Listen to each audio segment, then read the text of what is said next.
What up, good people? Let's introduce the USC women's basketball roster for 2025-2026. And as you can see at the top of the list, Vivian, a Nigerian, her second year in the system, played in 19 games for USC in her freshman year. We'll see if that changes next year. Then coming on down to Londynn Jones, rocking the number 3 this year. Hey, this is one of my favorite players, might be my favorite player in college basketball right now. Y'all know I love the short queens. If you've been around since the start of this show, then you know about my under 5'8" great list, and she was one of the first players that I ever talked about on this show. She coming off 2 solid years for UCLA where she averaged 10 points on 35% shooting from 3. And in this game versus the Oregon Ducks, she guarded Deja Kelly the whole game. And really pay attention to these highlights. She picked up Deja Kelly at half court literally the whole game and sometimes 94 feet. Held her to 14 points on 5 of 17 shooting and then dropped 21 points on the other end. And when she play like this, when her shot is falling, she belong on the court with any player of any size.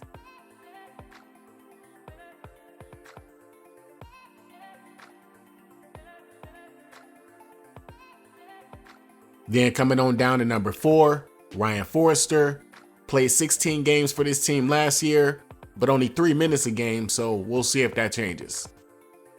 Then Laura Williams rocking the number 6.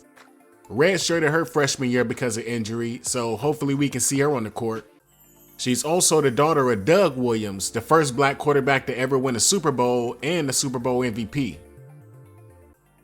Then Yakiya Milton, she played her last 2 years at Auburn. And she's known for being a good rim protector, so hopefully we get some of that.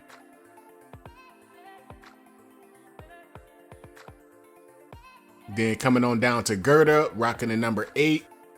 She's a part of the Lithuanian national team and a gold medalist in the FIBA basketball championship. Then true freshman Jazzy Davidson. She gonna rock the number 9, but pay attention to the highlights because she wore number 33 in high school. She's also a gold medalist, ranked number 3 in ESPN's class of 2025, averaged 28 as a senior in high school.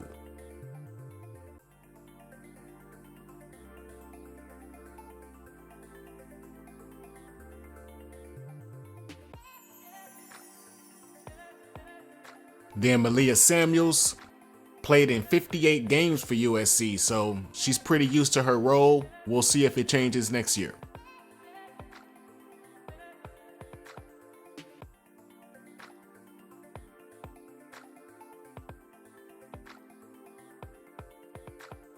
Then number 11, Kennedy Smith. This should be her team this year. I mean, I want it to be her team. I think she's the best perimeter defender in college basketball. If I had to compare her to one of today's players, I would compare her to Betnijah Laney Hamilton. Betnijah was always like this. She was always a lockdown defender. Then she worked on her offensive game, and now she's one of the most efficient players in the WNBA. And I think Kennedy Smith can have that same kind of trajectory. Last year for USC, she shot 41% from the field, averaged 9 points and 2 steals a game. Hey, and let me tell you this, I can't wait to do a mock draft with her because she looked like she's going to be a top 5 pick. Then Juju is next on the list, but we're going to save her for last. Moving down to Dayana Mendes, rocking the number 13. She going into her sophomore year, played for the Washington State Cougars last year, averaged 8 points and 5 rebounds.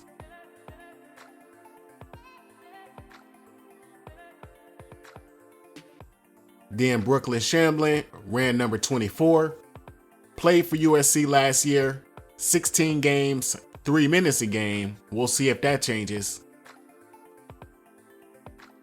Then Kara Dunn, number 25, played 3 years at Georgia Tech, had a really good junior year where she averaged 15 and 6 and shot 49% from the field. She was also named first team All SEC. With Juju out, she gonna play a lot of minutes for USC, so look for her to be on the court a lot.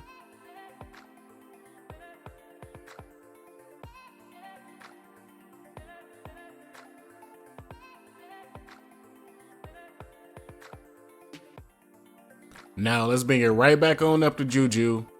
If you haven't heard, she gonna be out for the entire year, so it's gonna be almost 2 years when we get her back on the court.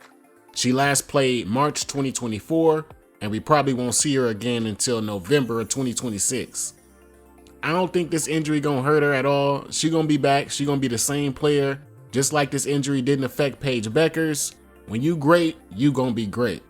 This ain't the 90s where that injury really put people down for their career. She gonna bounce back. She probably gonna be better than ever. For the first time in her career, she gonna be able to study the game and pick her own self apart for an entire year, which is something she probably never got to do because she play all year round. But without Juju, this team might make it to March, but they won't make it past March 1st. They're going to be out either game 1 or game 2 of the tournament. But that's my thoughts on the USC roster. Pretty good team, but I don't think they get enough. Let me know what y'all think. Also, let us know what players specifically would y'all like us to follow this year, because we going to a lot of games. But that's all I'll say for now. I hope you guys enjoyed listening and watching. I'm Els for PRNM.